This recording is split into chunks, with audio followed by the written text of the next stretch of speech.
फिर दुनिया देखेगी कि इंडिया सिर्फ ऊपर उठ नहीं रहा बल्कि दोबारा उड़ रहा है। आप और एक्टिवा, इंडिया के दो पहिए। यही चुनाव खत्म होगा, ये सरकार महंगाई बढ़ाएगी और महंगाई लगातार इस सरकार में बढ़ेगी। समाजवादी पार्टी को जनता का संघर्ष का जनादेश मिला है। भारतीय जनता पार्टी गुंडागर्दी, भारतीय जनता पार्टी गुंडों का सहारा लेकर के लोकतंत्र को खत्म करने में लगी है।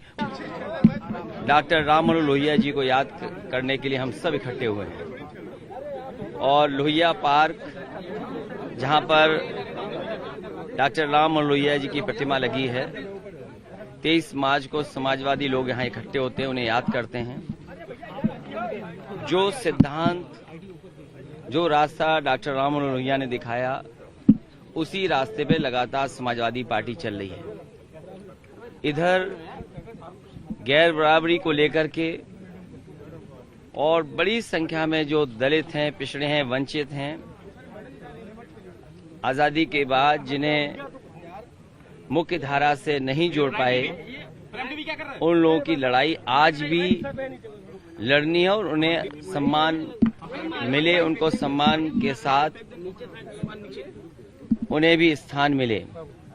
डॉक्टर राम मनोहर लोहिया ने जो गैर बराबरी की लड़ाई लड़ी, चाहे वह आर्थिक रूप से भी गैर बराबरी बढ़ी है, सामाजिक असमानता भी बढ़ी है, और आज के दिन हम सभी समाजवादी इस बात का संकल्प लेते हैं कि आने वाले समय में डॉक्टर राम मनोहर लोहिया का रास्ता दिखाए हुए पे चलने का काम करेंगे।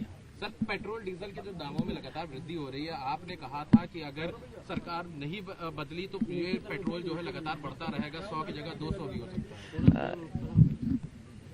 जो महंगाई का सवाल है, लगातार महंगाई बढ़ती जा रही है और सरकार इस बात को कहती है कि पेट्रोल डीजल पे उसका नियंत्रण नहीं है, लेकिन सरकार की गलत नीतियों की वजह से डीजल पेट्रोल लगातार महंगा हो रहा है।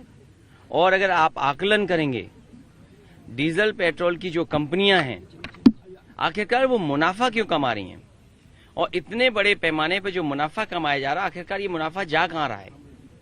अगर ये मुनाफा गरीबों के लिए इस्तेमाल हो रहा है तो अच्छी बात है, किसानों की खुशहाली के लिए इस्तेमाल हो रहा है तो अच्छी बात है, लेकिन लगता यह है कि जो डीजल पेट्रोल और गैस की कीमत बढ़ने से जो मुनाफा हो रहा है, वो बड़े बड़े उद्योगपति, बड़े बड़े कारोबारी, उनको लाभ पहुंचाने के लिए सरकार ये फैसला ले रही है। और ये पहले से पता था, जनता के बीच में ये बात रखी थी कि जैसे ही चुनाव खत्म होगा, ये सरकार महंगाई बढ़ाएगी और महंगाई लगातार इस सरकार में बढ़ेगी। सर, शपथ ग्रहण को लेकर आपने एक बात कही कि आप नहीं जाएंगे, अभी जबकि मेगा इवेंट बनने जा रहा है, कुछ प्रधानमंत्री आ रहे हैं, तमाम राज्यों के मुख्यमंत्री आ रहे हैं, पूर्व मुख्यमंत्री उत्तर प्रदेश, कोई आमंत्रण आया सर अब तक? समाजवादी पार्टी को जनता ने जो जनादेश दिया है, वो संघर्ष का जनादेश दिया है। समाजवादी पार्टी को जनता का संघर्ष का जनादेश मिला है। और जहां तक सवाल आयोजन का है, खुशी जरूरी है, खुशी मनाएं भी, लेकिन ये कंटिन्यूटी की सरकार है, ये सरकार लगातार चल रही है।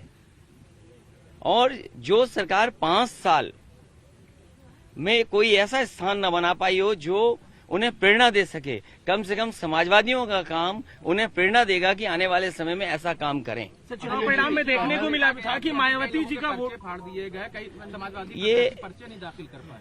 भारतीय जनता पार्टी गुंडागर्दी, भारतीय जनता पार्टी गुंडों का सहारा लेकर के लोकतंत्र को खत्म करने में लगी है। और ये पहला उदाहरण नहीं है। याद कीजिए वो लखीमपुर में जिस समय बहनों के साथ जो व्यवहार हुआ था, उनके कपड़े छीन लिए गए थे, उनकी साड़ी खींच ली गई थी, कपड़े फाड़ दिए गए थे। और इसी तरह जो कल हुआ है एटा में, भारतीय जनता पार्टी लोकतंत्र में अपना बहुमत सिद्ध करने के लिए गुंडई पर उतर आई है। और आखिरकार डीएमएसपी क्या कर रहे थे, उतनी खड़ी हुई पुलिस क्या कर रही थी? ये पूरी की पूरी सरकार की साजिश थी। डीएमएसपी पूरे मिले हुए थे। अगर डीएमएसपी नहीं मिले होते तो शायद ये ऐसा नहीं होता। सर, मायावती जी का पूरा वोट परसेंट शेयर हो गया था जिस तरह की दिखा चुनाव परिणाम में बीजेपी की तरफ, लेकिन कल वो ट्वीट करके कह रही है कि सपा ही मिली हुई है। नेताजी की भी उदाहरण वो दे रही थी। समाजवादी पार्टी डॉक्टर राम मनोहर लोहिया के सिद्धांत पर आगे बढ़ने जा रही है।